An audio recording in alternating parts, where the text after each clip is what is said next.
What was childhood like in the Stone Age? Close your eyes and let the weight of the modern world gently drift away. Imagine the sounds of the 21st century, the distant hum of traffic, the rhythmic clicking of keyboards, the artificial glow of screens, all fading into a profound ancient silence. We are traveling back far beyond the invention of the wheel, beyond the first furrowed fields of agriculture, into a time when the world was vast, untamed, and dictated by the rising and setting of the sun. We are stepping into the Stone Age, a period that spans millions of years of human history, where our ancestors lived in a delicate, beautiful dance with the natural world. In the soft darkness of your mind, imagine a flickering fire at the mouth of a limestone cave. The air is crisp and smells of pine resin, damp earth, and wood smoke. This is the world of a Paleolithic child. To understand childhood in the Stone Age, we must first abandon our modern notions of time and productivity. For these children, there were no hours, only the lengthening of shadows. There were no weeks, only the changing phases of the moon. Their lives were woven into the tapestry of the seasons, the migration of herds, and the ripening of wild berries. The story of a Stone Age child begins long before they take their first breath. It begins in the collective heartbeat of a small, tight-knit community, a tribe. In this era, a child was not just the offspring of two individuals, they were the precious hope of the entire group. When a baby was born, perhaps on a bed of soft moss and furs deep within a sheltered rock overhang, they were greeted not by the sterile white lights of a hospital, but by the warm amber glow of a hearth and the weathered, smiling faces of elders, cousins, and siblings. From the very first moment, the Stone Age infant experienced a world of constant physical touch. Anthropological evidence suggests that Paleolithic infants were almost never set down. They were carried in slings made of softened animal hide or woven plant fibers pressed against their mother's skin. They felt every movement as she gathered roots, every vibration of her voice as she sang wordless melodies to the rhythm of her walking. This constant contact provided a profound sense of security. The heartbeat of the mother became the metronome of the child's early life, a constant reminder that they were never alone in the vast, wild landscape. As the infant grew into a toddler, their playground was the entirety of the natural world. There were no plastic toys, no fenced-in backyards. Instead, there were the smooth, cold pebbles of a riverbank, the intricate patterns of dried mud, and the soft, tickling sensation of tall summer grass. Imagine a small child sitting near the fire, watching their father knap a piece of flint. The rhythmic clack, clack, clack of stone against stone was the soundtrack of their education. They watched with wide, observant eyes as razor-sharp flakes fell away, transforming a dull rock into a vital tool. This was not a formal lesson. It was an immersion. Children in the Stone Age learned through a process of deep mimicry. They saw the grace of the hunters, the patience of the gatherers, and the wisdom of the storytellers, and they sought to replicate those movements in their own play.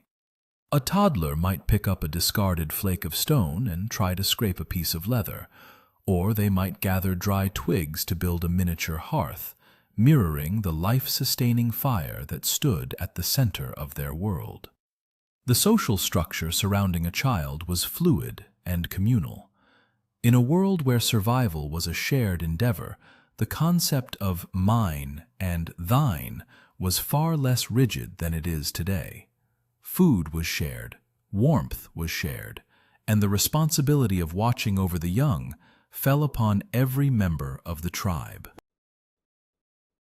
An aunt might soothe a crying child while the mother was away gathering, or an elder grandfather, too old for the hunt but rich in memory, would sit with the youngsters, his hands busy weaving a basket, while his voice spun tales of the great bear or the spirits of the wind. This intergenerational connection was the bedrock of Stone Age childhood. The elders were the living libraries, the keepers of the sacred knowledge of which plants could heal a fever and which tracks led to the watering hole. For a child, these stories were not just entertainment. They were the blueprints for survival, whispered in the twilight to the accompaniment of the crackling fire. As we wander deeper into this ancient landscape, consider the sensory richness of a child's environment. Their sense of smell was finely tuned. They could identify the scent of rain hours before it arrived, the musk of a hidden predator, or the sweet fragrance of a hidden hive of wild honey. Their hearing was sharp, capable of distinguishing the specific alarm call of a bird from its song of courtship.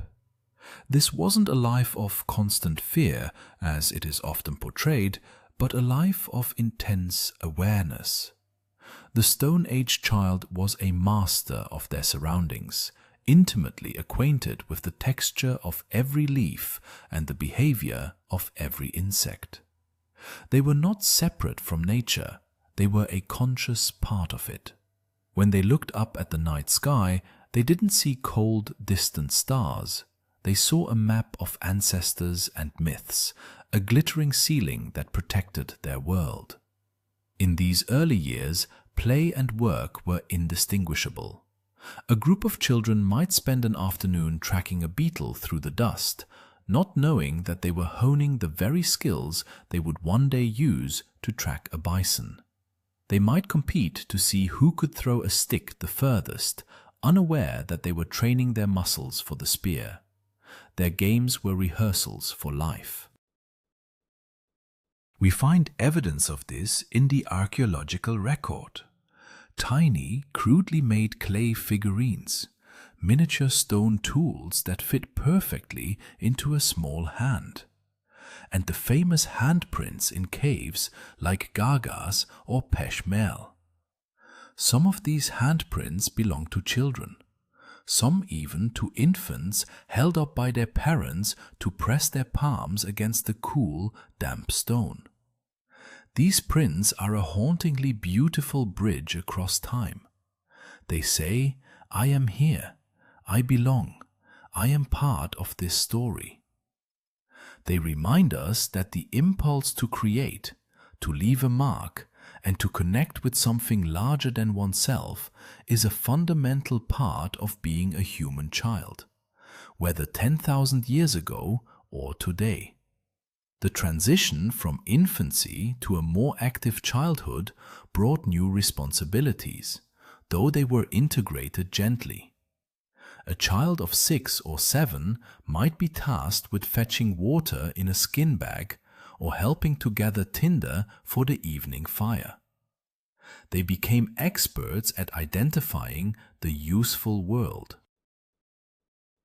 They knew which stones were good for boiling water in a wooden trough and which wood burned slow and hot.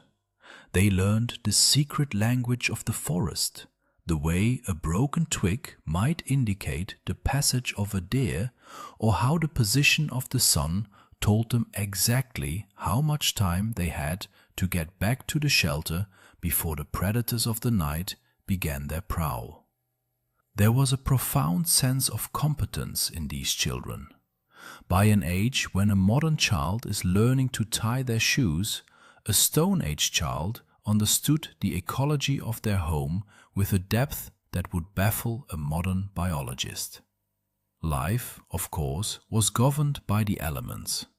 In the long winters of the Ice Age, childhood was spent huddled close to the fire, the tribe drawing inward for warmth and protection. These were the months of the great stories. Imagine the interior of a large skin-covered hut, reinforced with mammoth bones. Outside the blizzard howls, but inside it is warm and smells of roasted meat and animal fat. The children lie on soft furs, watching the shadows dance on the walls as the shaman recounts the origin of the world.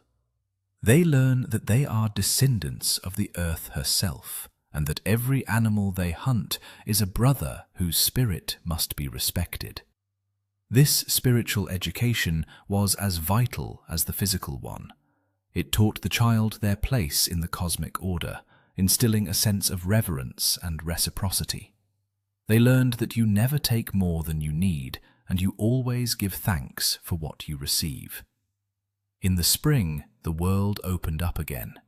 The children would be the first to spot the early shoots of wild garlic or the return of the migratory birds. The sense of renewal must have been intoxicating. This was a time of movement, as the tribe followed the herds to their summer grazing grounds. For a child, this was a grand adventure, a journey across a landscape that was constantly changing. They would cross icy streams, climb rugged ridges, and sleep under the vast open canopy of the sky. Each new camp was a lesson in adaptability. They learned how to set up a temporary shelter in an hour, how to find dry wood in a rain-drenched forest, and how to navigate using only the landmarks of the earth. Their feet grew calloused and strong, their bodies lean and agile. They were the apex of human physical potential, shaped by a life of constant, purposeful movement. As we conclude this first part of our journey, let us linger for a moment in that summer camp. The sun is setting, painting the sky in bruises of purple and gold. The children are splashing in a shallow pool, their laughter echoing off the canyon walls. In this moment, they are not primitive or prehistoric. They are simply children, filled with the same joy, curiosity, and boundless energy that defines childhood in any age.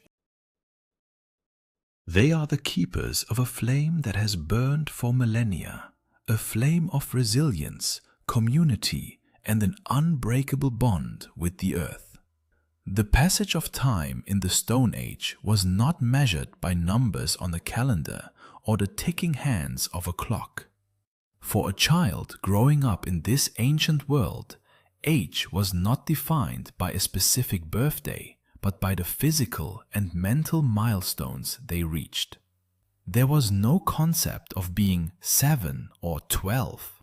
Instead, a child's maturity was measured by the tasks they could perform and the responsibilities they could shoulder. You were old enough to gather when you could accurately distinguish between the leaves of a nourishing root and a toxic weed. You were old enough to hunt small game when you had the patience to remain perfectly still for hours, your breathing synchronized with the rustling of the wind through the dry grass. You were considered a young adult when you could survive a night alone in the wilderness, relying solely on the skills you had absorbed since infancy. This lack of numerical age created a society where children progressed at their own natural pace, free from the arbitrary pressures of modern developmental milestones.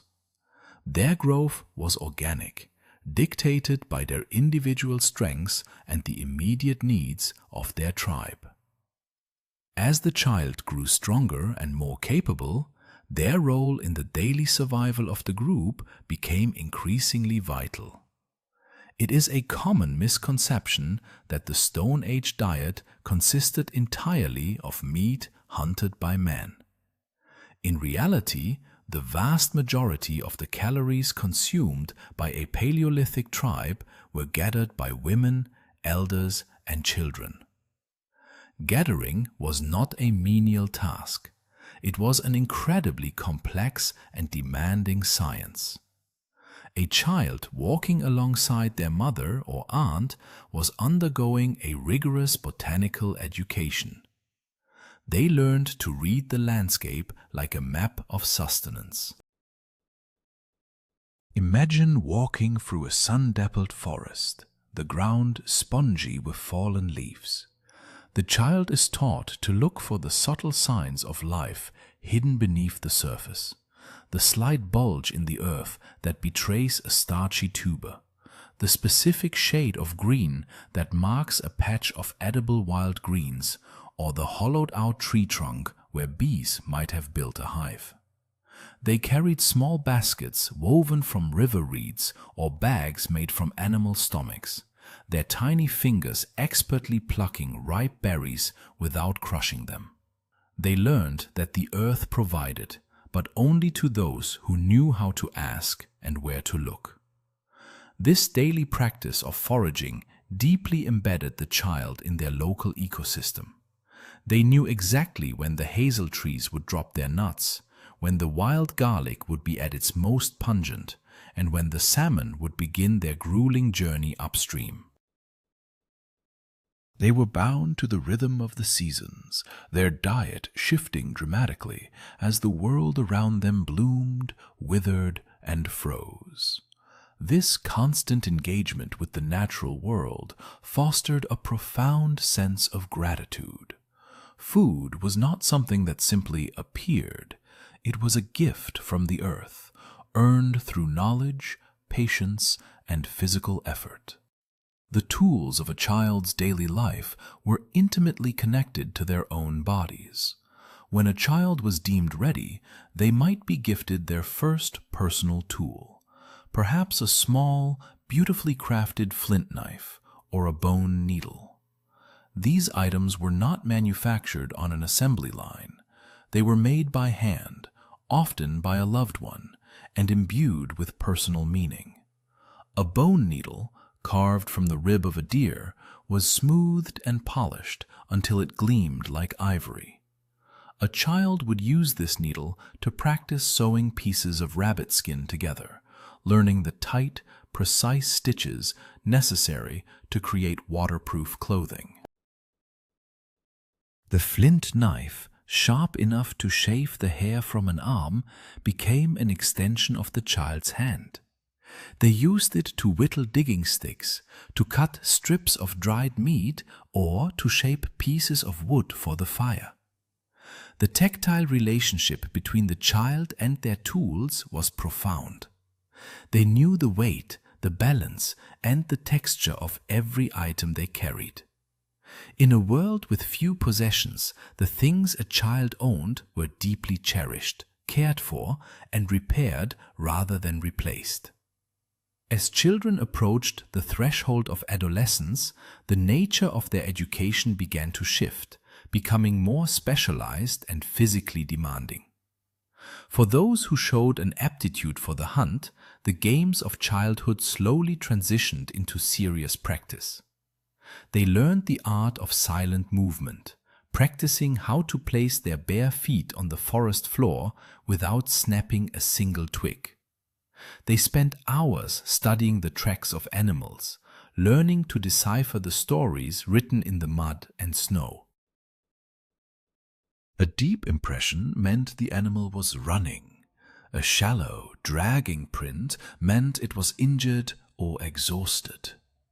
They learned to gauge the freshness of droppings and the direction of the wind, understanding that a sudden shift in the breeze could carry their scent to a herd of reindeer miles away. The first successful hunt was a monumental occasion in a young person's life. It was rarely a large, dangerous animal like a mammoth or a cave bear. More likely, it was a hare snared in the brush or a bird brought down with a carefully thrown stone.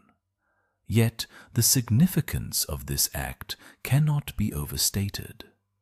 By taking a life to sustain their own, the young person entered into a sacred contract with the natural world. They learned that survival required sacrifice and that the life of the animal must be honored. There was no room for cruelty or waste in the Stone Age.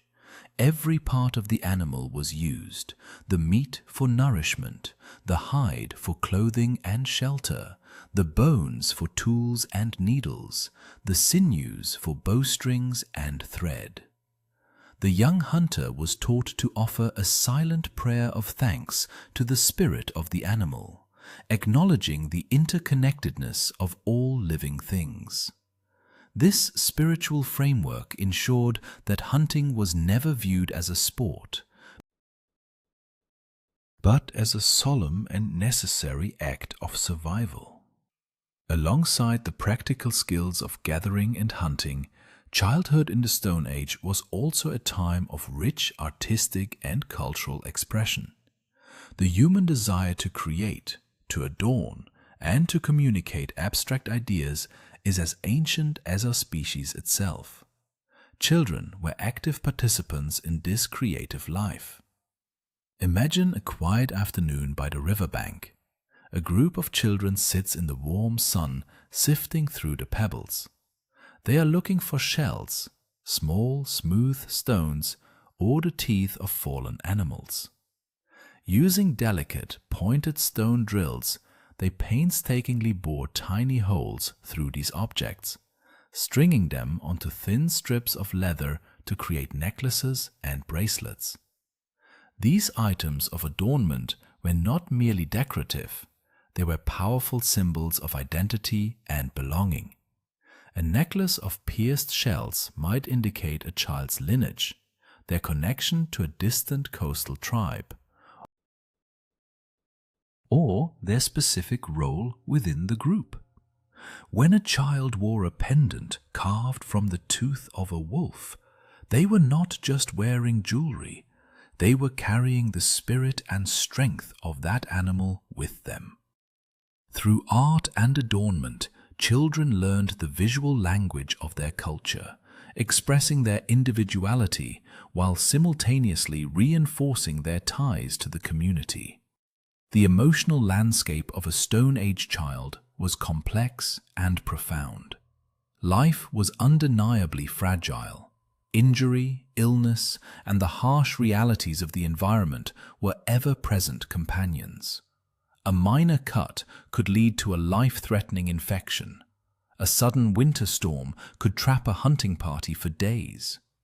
Children in the Paleolithic era were intimately acquainted with loss. They witnessed the passing of elders and, sadly, the loss of younger siblings, as infant mortality was high. Yet, this proximity to death did not render them callous or unfeeling. On the contrary, it likely deepened their capacity for empathy and their appreciation for the fragile beauty of life. The tribe functioned as a powerful emotional support system. When a child was hurt or grieving, they were enveloped in the collective comfort of the group. Mourning was a shared experience, expressed through ritual, song, and the comforting physical presence of loved ones. Conversely, the joys of Stone Age childhood were intensely felt and vibrantly celebrated. The return of a successful hunting party, bearing meat that would sustain the tribe for weeks, was a cause for immense jubilation.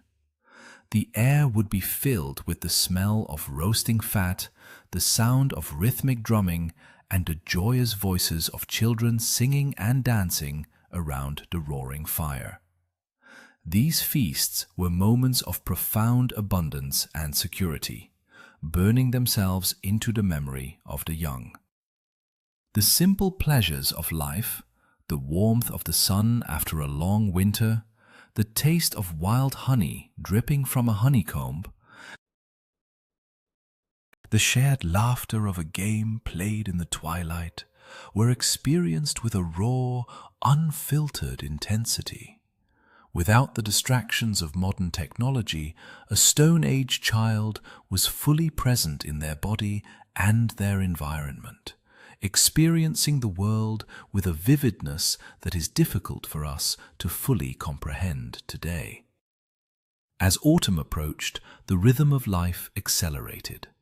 The days grew shorter, the shadows longer, and the air took on a crisp, biting edge. For the children, this was a time of frenetic activity. The tribe had to prepare for the long, unforgiving months of winter. Every able body, no matter how small, was put to work.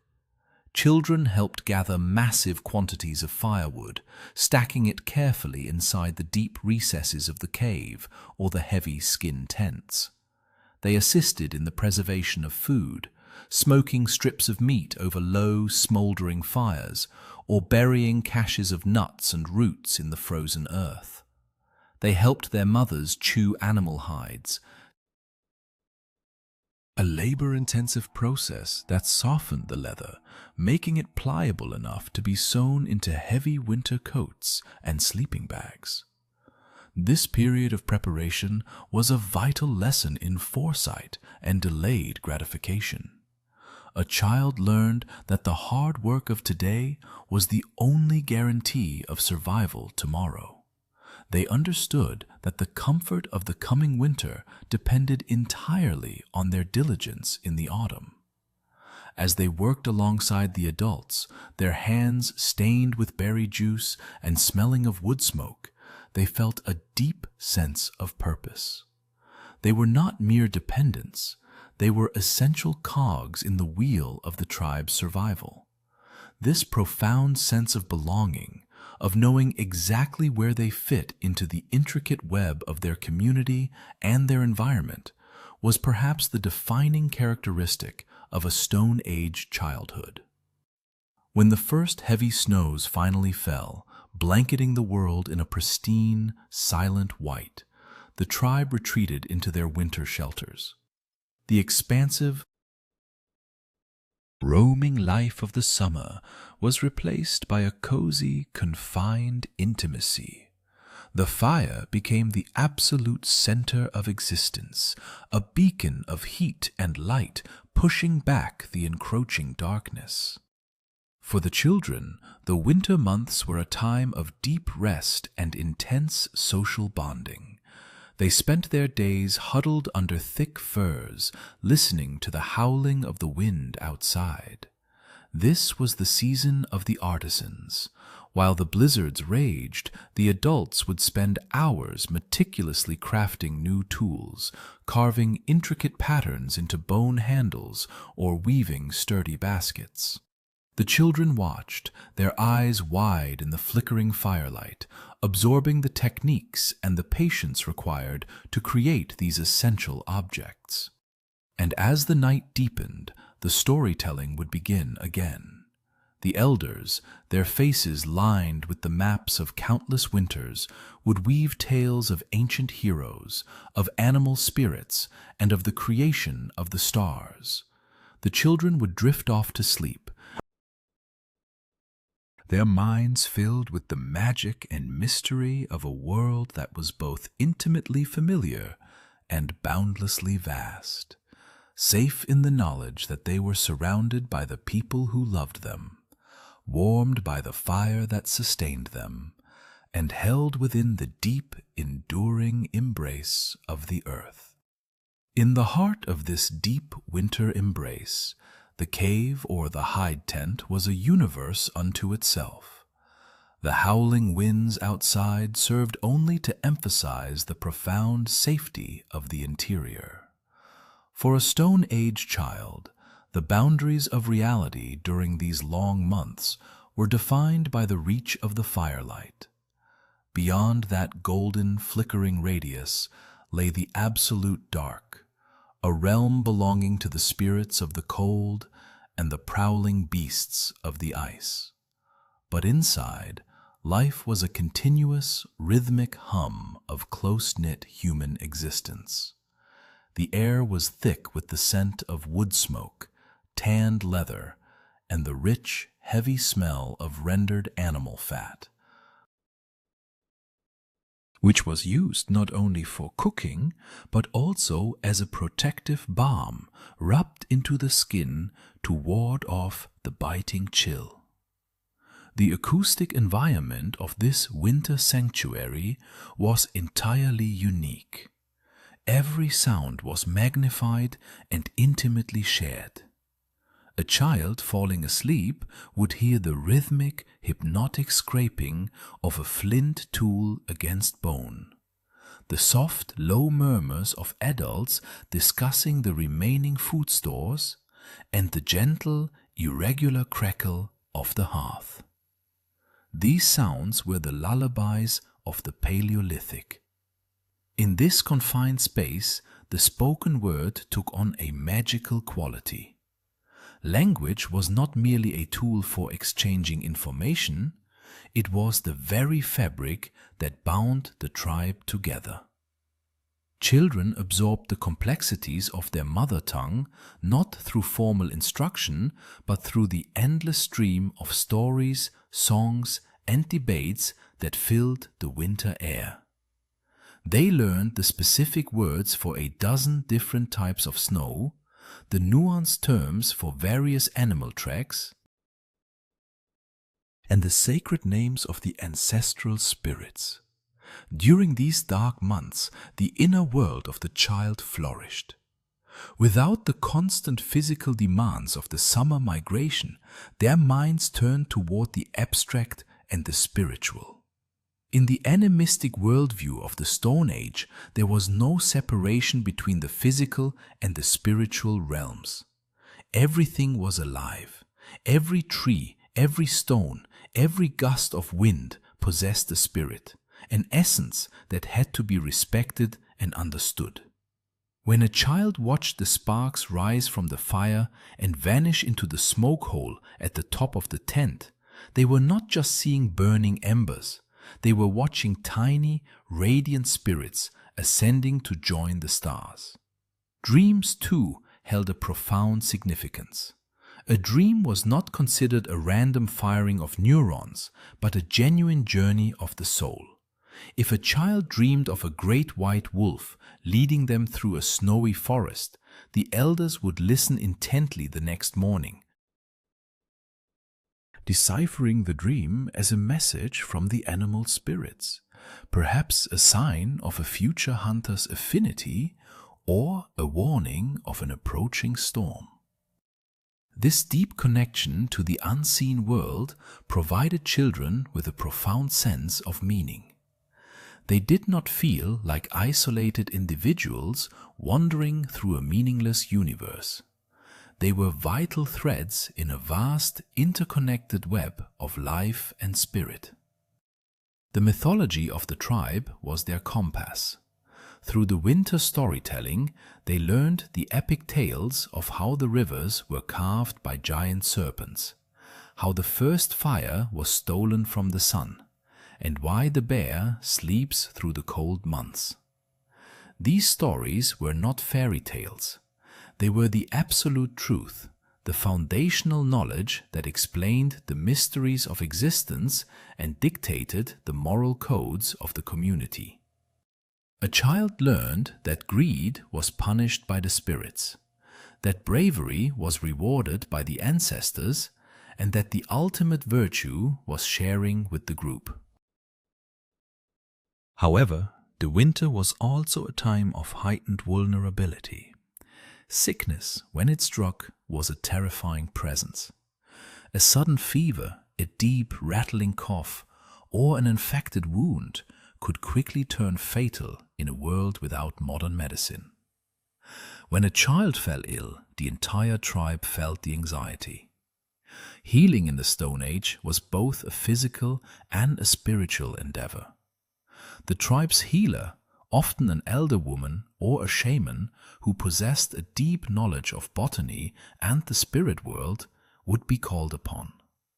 The child would be bathed in the smoke of burning sage or cedar, herbs believed to cleanse the air of malevolent spirits. Poultices made from crushed willow bark, which contains the active ingredient found in aspirin, might be applied to a feverish brow. Teas brewed from pine needles, rich in vitamin C, were given to ward off scurvy and strengthen the body. The healing rituals were intense and immersive.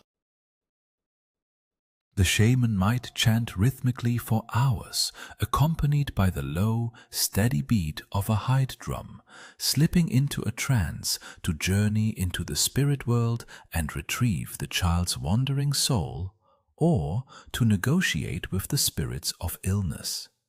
The sick child, enveloped in this atmosphere of intense care and focused intention, would feel the collective will of the tribe urging them toward recovery. The psychological power of this communal support cannot be underestimated. The child knew with absolute certainty that their life was precious, that their absence would be a gaping wound in the fabric of the community. This deep-seated feeling of being fiercely loved and desperately needed was a powerful medicine in its own right. As the weeks dragged on and the winter provisions began to dwindle, a quiet tension would settle over the camp. The meals of dried meat, marrow, and preserved roots became smaller. The adults would step out into the freezing wind more frequently, their eyes scanning the white horizon for any sign of game. For the children, this period of scarcity was a harsh but necessary lesson in endurance. They learned to live with the hollow ache of hunger, understanding that complaining would not conjure food from the snow. They watched the stoicism of their parents and mimicked it. They learned to conserve their energy, moving slowly and resting often, their bodies adapting to the lean times just as the animals outside adapted. This was a time when the strength of the communal bond was truly tested. The meager rations were distributed with strict fairness, ensuring that the youngest and the weakest received enough to survive, even if it meant the strongest hunters went hungry. Then, finally, the turning point would arrive. It rarely came all at once. Rather, it was a subtle shift in the air, a slight softening of the biting wind. A child, perhaps fetching water from a hole broken in the ice, might be the first to notice it. A single drop of water falling from the tip of an icicle. The faint, sweet smell of damp earth pushing through the crust of the snow. The triumphant, solitary call of a returning bird. The thaw had begun. The transition from winter to spring was a sensory explosion. As the snow melted, the landscape transformed from a monochromatic expanse of white into a vibrant, muddy tapestry of browns, greens, and grays.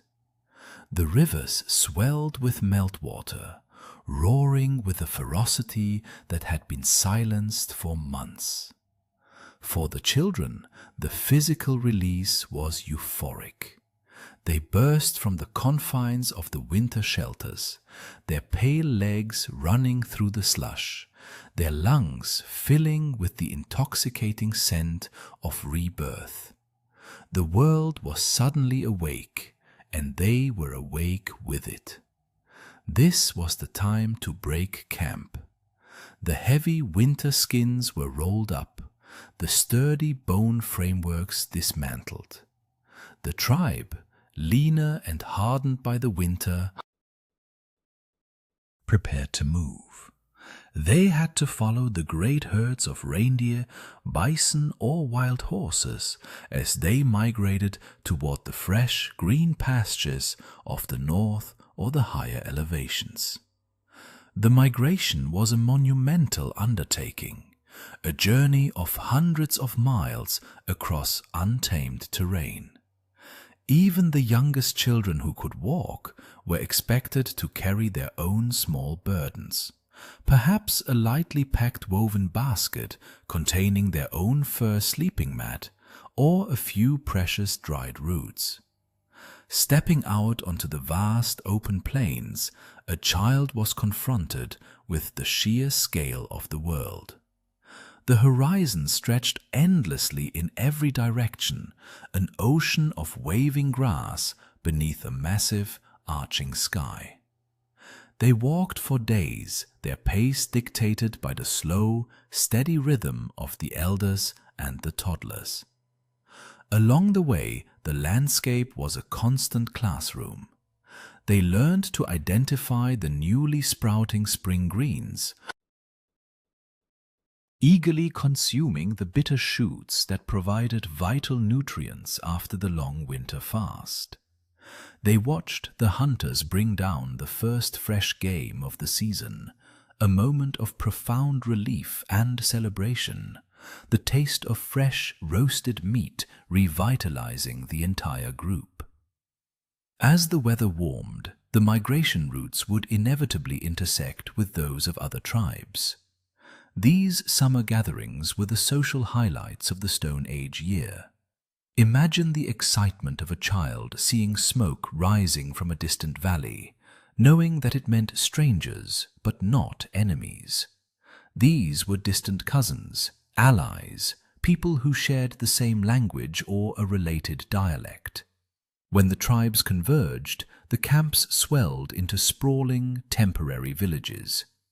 For a child who had spent the last year interacting with the same small group of 20 or 30 people, this was a mind-expanding experience. There were dozens of other children to meet. The river banks became bustling playgrounds. They played complex games of tag, mimicking the hunts of the adults. They engaged in mock battles with soft mud and reeds. Through play, they transcended language barriers, establishing friendships that might last a lifetime. These gatherings were crucial for the exchange of ideas and technology. A child might watch an artisan from another tribe knapping flint using a slightly different technique, producing blades that were longer and sharper. They might see new styles of woven baskets or unfamiliar patterns carved into bone tools. More importantly, these summer congregations were the vibrant heart of human genetic and cultural exchange. Marriages were arranged, alliances were forged, and stories were traded around massive communal fires. A child would sit wide-eyed, listening to a storyteller from a distant land recount myths of oceans they had never seen and mountains that touched the moon.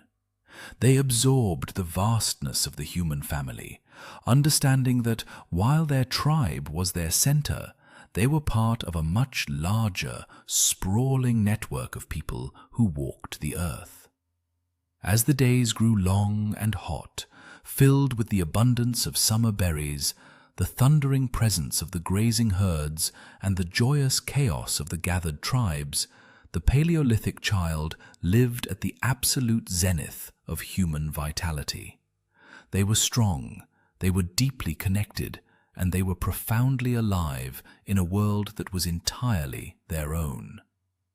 As the long days of the summer gatherings began to wane, and the tribes slowly disbanded to return to their ancestral hunting grounds, the landscape itself offered a different kind of playground and classroom, the water's edge.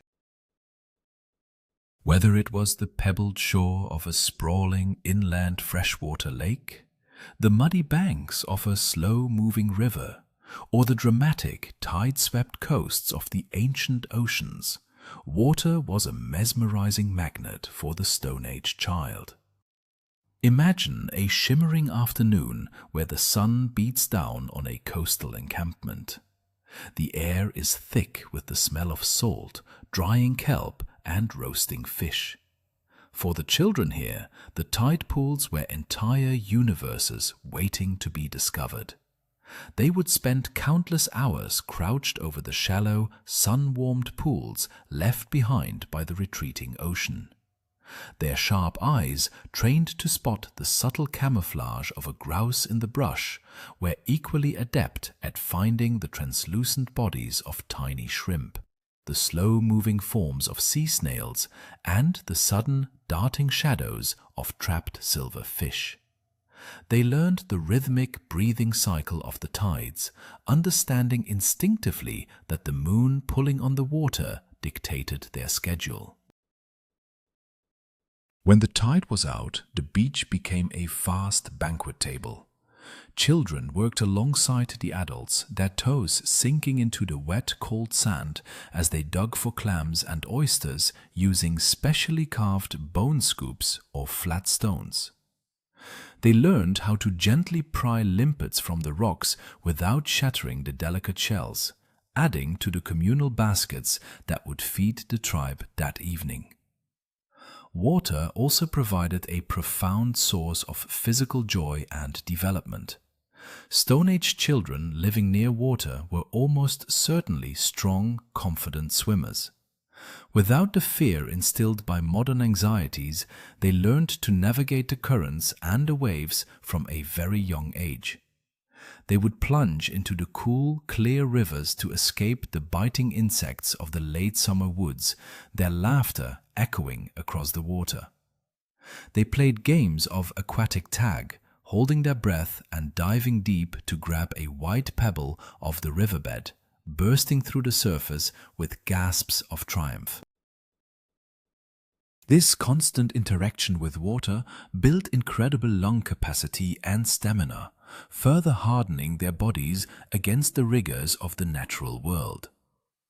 They learned to respect the water's power, understanding how to read the hidden dangers of a swirling eddy or the sudden, terrifying pull of an undertow. It was also in these later stages of childhood, particularly during the twilight of the Paleolithic and the dawn of the Mesolithic eras, that a child might have experienced one of the most transformative relationships in human history, the forging of the bond with the first proto-dogs. Imagine a bold, inquisitive child sitting at the edge of the firelight's glow on a crisp evening. In the shadows, a safe distance away, linger the wolves, drawn by the smell of roasting bones and discarded scraps. Over generations, the bravest of these wolves had begun to inch closer, trading their wild, solitary independence for the warmth and relative security of the human camp. A Stone Age child would have been among the first to bridge this gap. Picture a young girl or boy holding out a piece of gristle, their hand steady, their breathing calm. A wolf pup, perhaps orphaned or simply more curious than its siblings, steps hesitantly into the light. The child does not make sudden movements. They have learned the language of the wild. They lower their eyes, submissive and unthreatening. The pup sniffs the air, the meat, and then, delicately, takes the food from the child's hand. In that silent, breathless moment, a monumental alliance is born. The child and the wolf pup grow up together. The animal becomes a constant shadow, a playmate who never tires, and a guardian who sleeps curled against the child's back during the freezing winter nights, providing vital warmth. For the child, this companion is not a pet in the modern sense, it is a sibling of a different species, an equal partner in the daily dance of survival.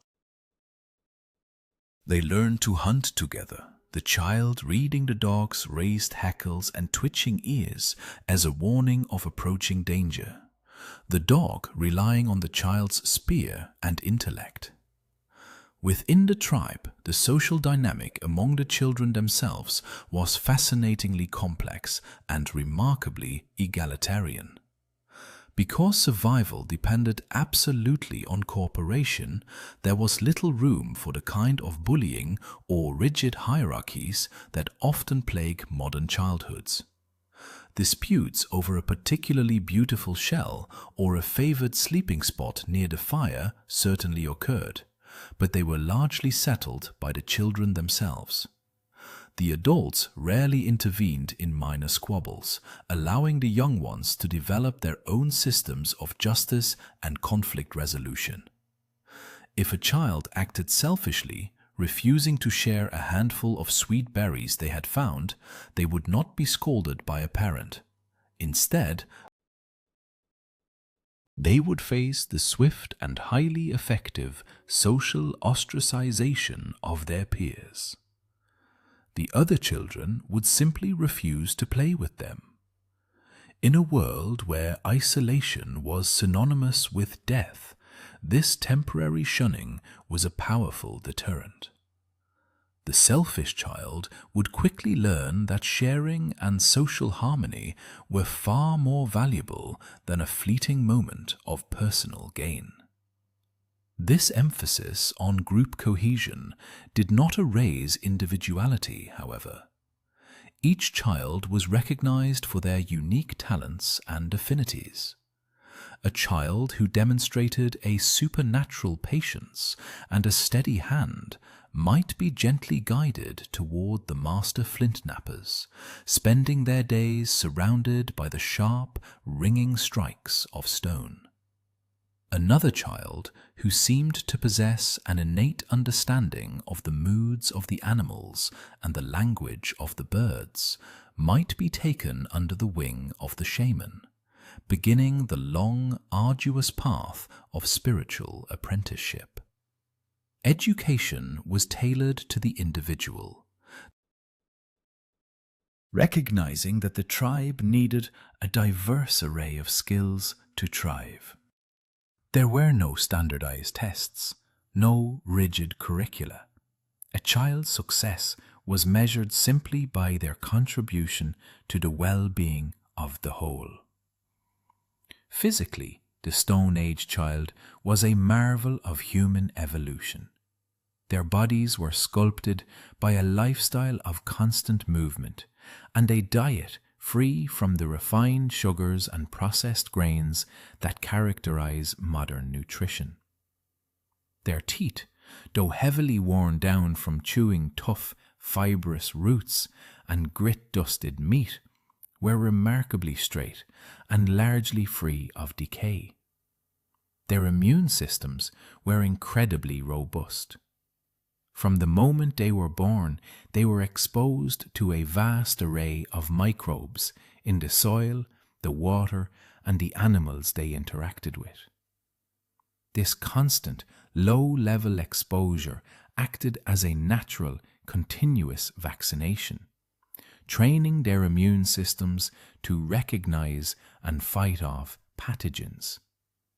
They were dirty by modern standards, but they were undeniably healthy. Their bones were dense and thick, capable of withstanding the immense physical stresses of carrying heavy loads, running long distances, and surviving occasional falls or animal encounters. As the child entered their teenage years, the carefree days of mimicry and play began to take on a heavier, more solemn weight. The transition from childhood to adulthood in the Stone Age was not merely a matter of biological puberty. It was a profound cultural and spiritual crossing. This was the time of the rites of passage.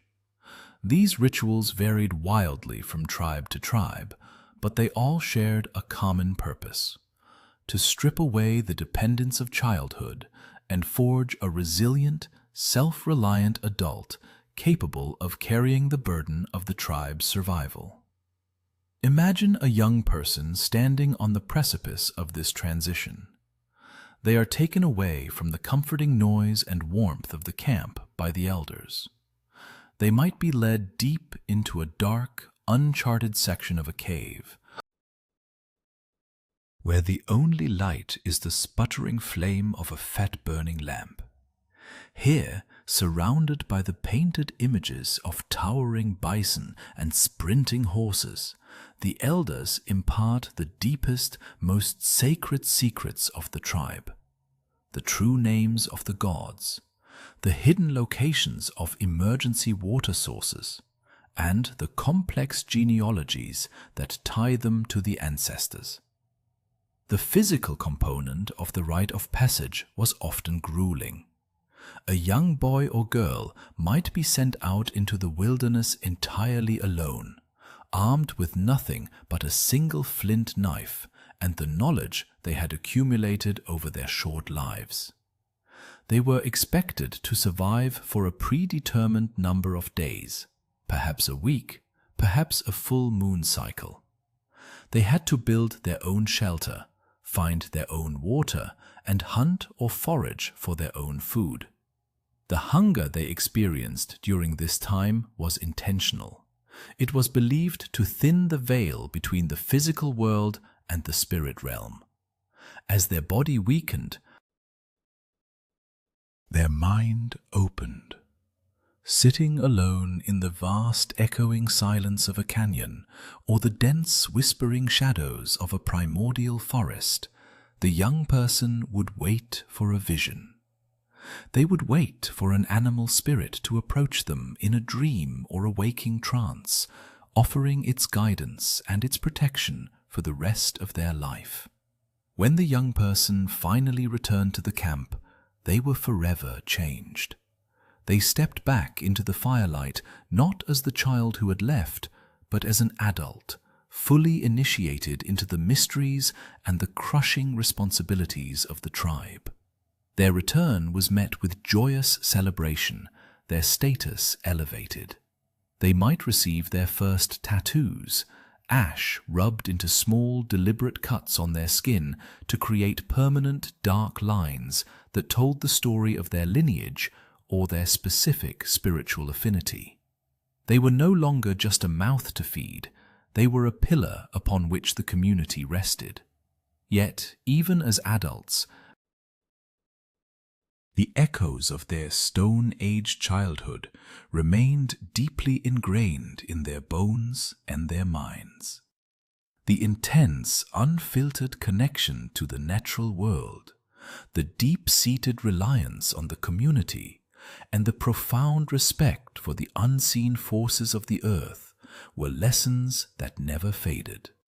The childhood we have explored, a life lived in the dirt, under the open sky, surrounded by the constant rhythmic heartbeat of the tribe, was not a period of primitive ignorance. It was a time of immense, vibrant humanity. As we look back across the vast, misty expanse of time, it is easy to view the Stone Age child as a distant, almost alien figure, separated from us by an insurmountable gulf of millennia, technology, and culture. We sit in our climate-controlled rooms, surrounded by artificial light and the endless noise of the modern era, and we think of the Paleolithic world as something brutal, brief, and entirely disconnected from our own reality. But this is the illusion of time. The truth is far more intimate and profoundly beautiful. The Stone Age child is not a stranger. They are the architect of our present selves. Every time a modern child runs barefoot through a patch of soft grass and feels a sudden, inexplicable surge of joy, that is the echo of the Paleolithic. Every time we find ourselves hypnotized by the dancing flames of a campfire, our breathing slowing to match the crackle of the burning wood, we are experiencing the exact same chemical and emotional comfort that soothed our ancestors after a long day of foraging. The legacy of the Stone Age childhood is written into the very marrow of our bones and the deep, instinctual wiring of our brains. Why do infants find the gentle, rhythmic rocking motion so universally soothing? Because for millions of years, the safest place for a human infant was pressed tightly against their mother's chest, swaying to the rhythm of her walking across the ancient savannas and the dense primeval forests. Why do young children possess such an intense, almost obsessive fascination with animals, bugs, and the natural world? Because in the era of our formation, that fascination was the primary mechanism of survival.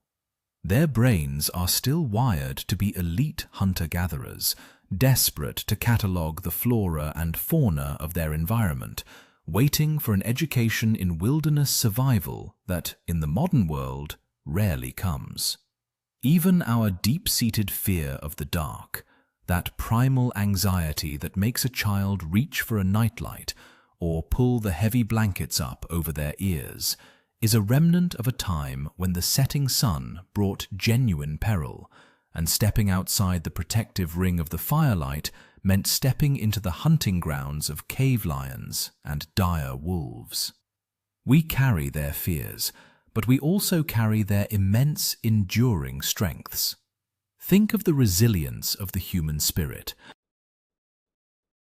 our capacity to heal, to adapt, and to find warmth in the coldest of environments. This resilience was forged in the crucible of the Ice Age. The children who survived the long freezing winters, who learned to find joy in the simple act of sharing a piece of roasted marrow, who painted their handprints on the deep cave walls to say, quote 9, they are the ones who pass their genes down to us. When we feel the powerful, invisible bond of community, when we instinctively rush to help a crying child, even if they are not our own, we are acting on the deep pro-social programming of the Paleolithic tribe.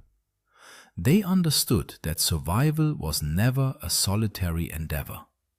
The tribe was the organism and the individuals were its vital cells.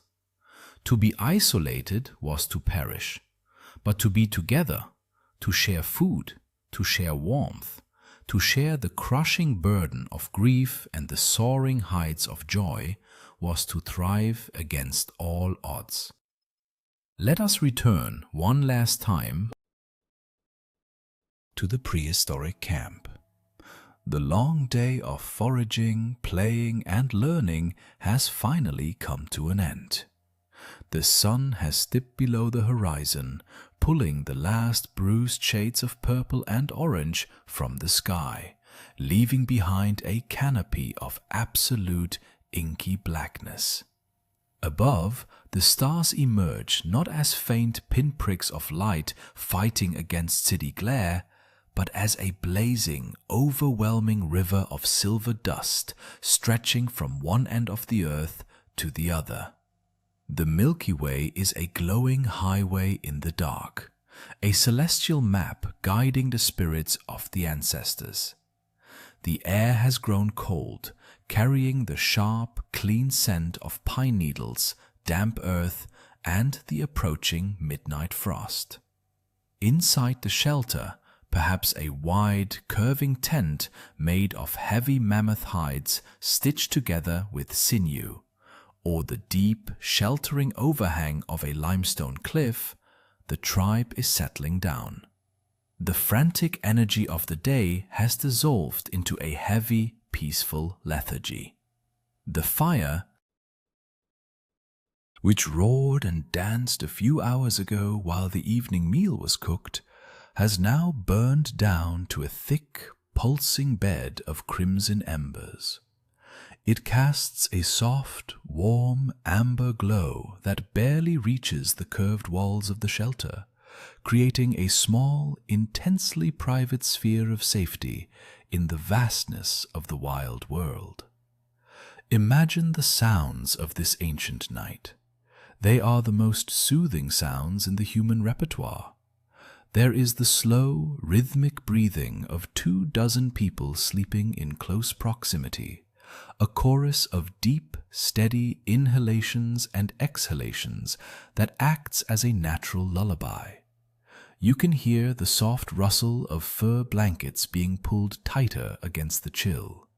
From the edge of the camp, there is the occasional muted sigh of a sleeping wolf dog, its heavy head resting on its paws, one ear twitching instinctively at the sounds of the forest, standing guard over its human pack. Outside the shelter, the wind whispers through the tops of the ancient trees, a vast, oceanic rushing sound that emphasizes the cozy stillness within. Perhaps, in the distance, an owl calls out, a lonely, haunting note that is swallowed up by the immensity of the quiet landscape. A mother lies on her side, a heavy bearskin draped over her. Nestled against her chest, perfectly curved into the space of her body, is her young child. The child's breathing is perfectly synchronized with the mother's. They are warm, they are full, and they are surrounded by the interlocking bodies of their aunts, uncles, cousins, and elders. There is no anxiety about tomorrow's schedule, no worry about arbitrary deadlines or the complex, abstract stresses that plague the modern mind. There is only the present moment, the fire, the fur, the heartbeat, and the safety of the tribe. As the embers shift and settle with a soft clink, releasing a final, fragrant wisp of cedar smoke into the air, the child's eyes grow heavy. The flickering amber light paints soft shadows across their sleeping face. They are drifting into the dream world, a world where the animal spirits speak, where the rivers run backward, and where the ancient stories told by the elders come vibrantly to life. They will sleep deeply, restoratively, their growing bodies repairing themselves, preparing for whatever the wild earth will offer them when the sun rises again. Let yourself sink into this ancient rhythm. Let the frantic pace of the 21st century melt away, replaced by the slow, steady heartbeat of the Paleolithic night. Feel the imaginary weight of a heavy, warm fur blanket settling over your shoulders. Smell the phantom scent of wood smoke and crisp night air. Listen to the deep, communal breathing of the tribe that surrounds you, the invisible ancestors who walked the earth long before the dawn of recorded history. They are watching over you. You are safe. You are part of an unbroken chain of life that stretches back into the dim, beautiful mists of the Stone Age. The fire is warm. The night is quiet, and it is time to rest.